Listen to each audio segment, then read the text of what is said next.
Olá, eu sou o pastor David Paniago e essa é a leitura bíblica diária. O texto de hoje se encontra em Atos capítulo 20, versículo 24, e diz assim: Mas em nada faço questão, nem tenho a minha vida por preciosa, contanto que cumpra com alegria a minha carreira e o ministério que recebi do Senhor Jesus, para dar testemunho do Evangelho da graça de Deus. Mais uma vez, mas de nada faço questão, nem tenho a minha vida por preciosa, contanto que cumpra com alegria a minha carreira e o ministério que recebi do Senhor Jesus, para dar testemunho do Evangelho da graça de Deus. No final da sua terceira viagem missionária, o apóstolo Paulo, quando estava na Macedônia, ele tomou uma decisão de passar longe de Éfeso, para não gastar muito tempo ali na Ásia, pois ele queria estar em Jerusalém para a festa de Pentecostes. Ele decide chamar os anciãos ou presbíteros da igreja de Éfeso para se despedirem dele numa cidade mais ao sul, chamada Mileto. Em Mileto, Paulo prega um sermão de despedida a esses presbíteros. Por mais que a maioria dos cristãos não sejam presbíteros, esperamos que muitos homens aspirem o chamado episcopado. 1 Timóteo 3,1 é Paulo que escreve: Esta é uma palavra fiel. Se alguém deseja o episcopado, excelente obra deseja. A primeira parte do versículo diz: Mas nada faço questão, nem tenho a minha vida por preciosa. O apóstolo fala sobre o desapego material na vida de um obreiro. Paulo não sentia orgulho de nada que havia conquistado, somente dele ter conquistado Cristo. Filipenses 3, 7 e 8 diz assim: Mas o que para mim era ganho, reputei-o por perda por Cristo. E na verdade, tenho também por perda todas as coisas, pela excelência do conhecimento de Cristo Jesus, meu Senhor, pelo qual sofri a perda de todas essas coisas, e as considero como escória, para que possa ganhar a Cristo. Paulo tinha o coração livre da avareza e da ganância. Muitos querem fazer do Evangelho e fazem do Evangelho causa de ganho. Tem um versículo em 1 Timóteo 6, 5 e 6 diz assim: que nos últimos dias haveriam homens corruptos de entendimento e privados da verdade, cuidando que a piedade seja causa de ganho. Aparta-te dos tais, mas é grande o ganho, a piedade com contentamento. Isso está implícito aqui, aquele versículo que Paulo mesmo escreveu aos Coríntios: que digno ao obreiro do seu salário. Quando João Batista foi questionado por fariseus, por soldados romanos, aos soldados romanos ele deu uma advertência: vos contenteis com o vosso soldo, com o vosso salário. O obreiro não pode ser ganancioso. Por quê? Porque podemos nos perder ministerialmente por causa da avareza e da ganância. Na verdade, Paulo estava pronto a trabalhar com as próprias mãos para ser pastor. Estava pronto a sofrer toda sorte de perseguição e privação para ser pastor. Estava disposto a ser preso por essa causa, a sofrer ataques externos, tremores e internos para pastorear a igreja de Deus. Ele estava pronto para dar a sua própria vida em favor do seu ministério.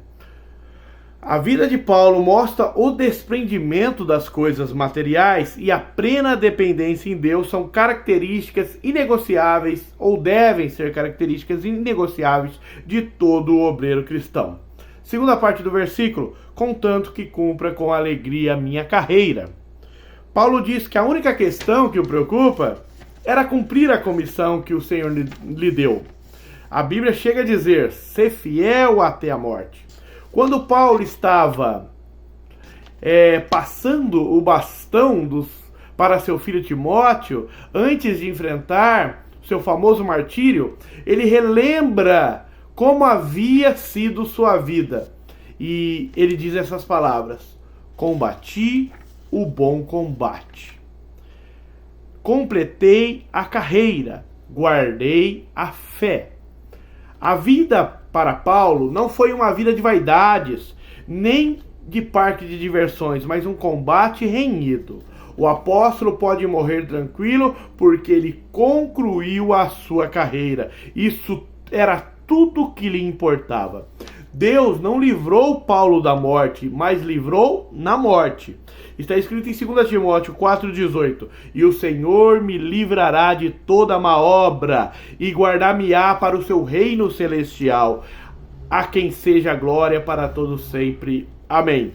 Paulo não foi poupado da morte, mas ele foi libertado através da morte. A morte, para ele, não era castigo, perda ou derrota, mas vitória. O aguilhão da morte havia sido tirado através de Cristo. Morrer para Paulo era ganho, era lucro, era uma preciosa bem-aventurança. Era ir para a casa do Pai e, enfim, estar com Cristo. Então, ele guardou a carreira. Isso mesmo, guardou a carreira, completou a carreira. Terceira parte. E o ministério que recebi do Senhor, Jesus. Paulo diz que o seu ministério, ele recebeu do Senhor Jesus. Estou sendo redundante. Isso aconteceu quando ele foi na estrada de Damasco a fim de perseguir os cristãos que ali estavam. A Bíblia fala que ele teve uma experiência com Cristo, porque Cristo apareceu para ele numa luz e falou com ele. E ele teve que se render, falou: o que queres que eu faça? O que eu devo fazer? E Jesus falou para ele: levanta-te e entra na cidade e te será dito o que te convém fazer. Atos 9:6. A Bíblia, no decorrer dessa história que eu estou resumindo, fala que Deus falou com um discípulo de nome de Ananias, que para ir curar Paulo, afinal ele estava cego ali por causa daquela experiência. E Ananias tentou se excusar, mas o Senhor disse para Ananias, palavras que eu tenho certeza que Paulo também ficou sabendo, afinal Lucas ficou sabendo: vai, porque este é para mim um vaso escolhido para levar o meu nome diante dos gentios e dos reis e dos filhos de Israel. Atos 9:15. Paulo não se lançou no ministério por conta própria. Paulo não abriu uma igreja. Ele foi chamado, vocacionado e separado para esse trabalho. Ele se uniu à igreja. Paulo não se tornou um pastor porque buscava vantagens pessoais. Isso já foi dito. Não entrou para a lead ministerial buscando segurança, estabilidade ou lucro financeiro. Não entrou no ministério com motivações erradas. Paulo não tinha apenas convicção da sua vocação, mas consciência das implicações desse chamado. Atos 9:16. E lhe mostrarei quanto deve padecer pelo meu nome. Jesus uma vez falou: se o mundo vos aborrece, sabei que ele aborreceu primeiro a mim. Então nós que não somos do mundo, jamais iremos nos conformar com esse mundo em que vivemos. Última parte, para dar testemunho do Evangelho da graça de Deus. Finalmente, Paulo diz que o seu coração ardia uma grande paixão. A grande paixão de Paulo era testemunhar o Evangelho da graça de Deus. Ele caracteriza seu ministério como testificar deste Evangelho, o que significa que a salvação, o Evangelho da graça de Deus, significa que a salvação é o dom gratuito de Deus. Na sua conversão, Cristo lhe tinha dado a tarefa de declarar a graça de Deus. Agora o que importa é cumprir fielmente sua parte de evangelizar o mundo. A pregação enchia o peito do velho apóstolo e dava a ele grande entusiasmo. Ele sabia que a justiça de Deus se revela no Evangelho. Sabia que a mensagem do Evangelho de Cristo é a única porta aberta para Deus, por Deus, para a salvação do pecador. Pedro também sabia e testificou dizendo que debaixo do céu nenhum nome há pelo qual devamos ser salvos, a não ser Jesus Cristo. Paulo se considerava um arauto, o embaixador, o evangelista, um pregador, um ministro, um pastor. Sua mente estava totalmente voltada para a pregação. Seu tempo era todo dedicado a isso, mesmo quando estava preso. Ele entendia que a palavra de Deus não estava algemada, pois ele escreveu praticamente metade das suas epístolas da prisão. Aleluia. Quero orar pela sua vida agora e agradecer você que teve a paciência de ouvir esse humilde pregador. Pai tremendo e maravilhoso, te exalto e te adoro, Senhor Jesus, por mais um vídeo gravado. Te peço que abençoe esse que está ouvindo essa oração. Ó Pai, eu não sei o que essa pessoa está passando, eu não sei, Senhor, da necessidade dela, mas eu sei que Tu és um Deus bom, um Deus que intervém na história, um Deus que se importa, Senhor Jesus, com as nossas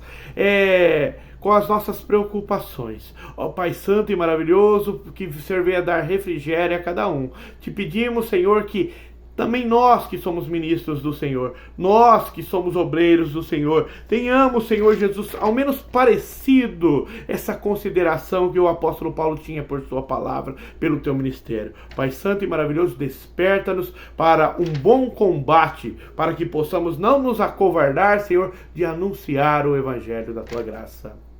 Amém. Que Deus os abençoe.